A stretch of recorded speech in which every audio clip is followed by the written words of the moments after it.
Jo pamatā tad ir jāatcerās, ķirurģiju var veikt divos veidos, vai pilnajā anestēzijā, kad zirgs atrodas uz galda, vai stāvošu. Bet tas ir atkarīgs no diagnozes, kuras diagnozes pieļauj tādu operāciju veikt stāvošam zirgam.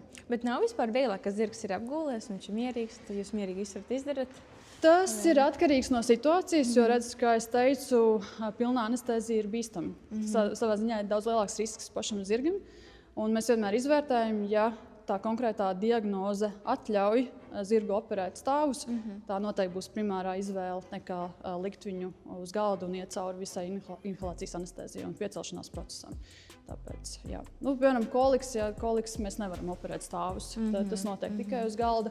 Tāpat arī artroskopijas. Artroskopijas mums ir tāda numur 1 plānveida operācija, kad tiek izņemti osteohondrālie fragmenti, ja tā saucamie čipi. Tad, protams, tas arī tiek darīts uz galda, jo visam ir jābūt sterili, jo saistība ar locītavām ir visam pilnīgi jābūt tīram. To noteikti nevar darīt šeit stāvošam zirgam.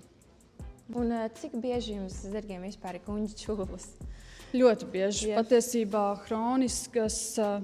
kopumā hroniskas gremošanas trakta slimības, es teiktu, paliek arvien biežāk. Bet jā, viens ir gastrīta un čūlas, bet es teiktu arī iekaisīgo zarnu sindroms. Mēs sākam diagnosticēt, diemžēl, arvien biežāk. Grūti izskaidrot, kādēļ, bet viena no mūsu tām teorijām varētu būt, ka zirgi tiek baroti ar pārāk nepiemērotām, iespējams daudz barības piedāvām, barībām kā tādām, jo tas piedāvājuma klāsts ir tik milzīgs un varbūt vairāk strādā mārketings uz pašu saimnieku nekā uz zirgu. Tāpēc tā ir viena no mūsu teorijām, kas iespējams izskaidrot šīs hroniskas gremošanas problēmas. Arī pa daudz dot kaut kādas piedevas, kas nav vajadzīgas arī no tā zirga? Jā, ļoti iespējams. Jā. Tas nebūs saistībā par čūlām un gastrītas, tieši runāju par iekaisīgo zarnu sindromu. Bet jā, ļoti iespējams. Tas, protams, nav apstiprināts, bet tāda viena no teorijām varētu būt, ka vienkārši nepiemērot baro zirgus.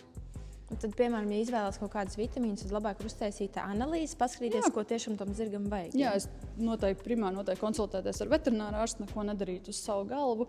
Un tad veterinārārsts pēc klīniskā stāvokļa zirga izvērtēs, kas ir nepieciešams, vai veikt asins analīzes vai kādas papildus diagnostiskas manipulācijas, un tad izvērtēt, kas konkrētajam zirgam ir nepieciešams. Bet asins analīzes arī zirgam var noņemt kāds vetārs, un arī var uz parasto. Mēs tā kā varam aiznest uz to laboratoriju, piemēram, tur gulbi vai centrāla laboratorija, vai tur kaut kas specifisks?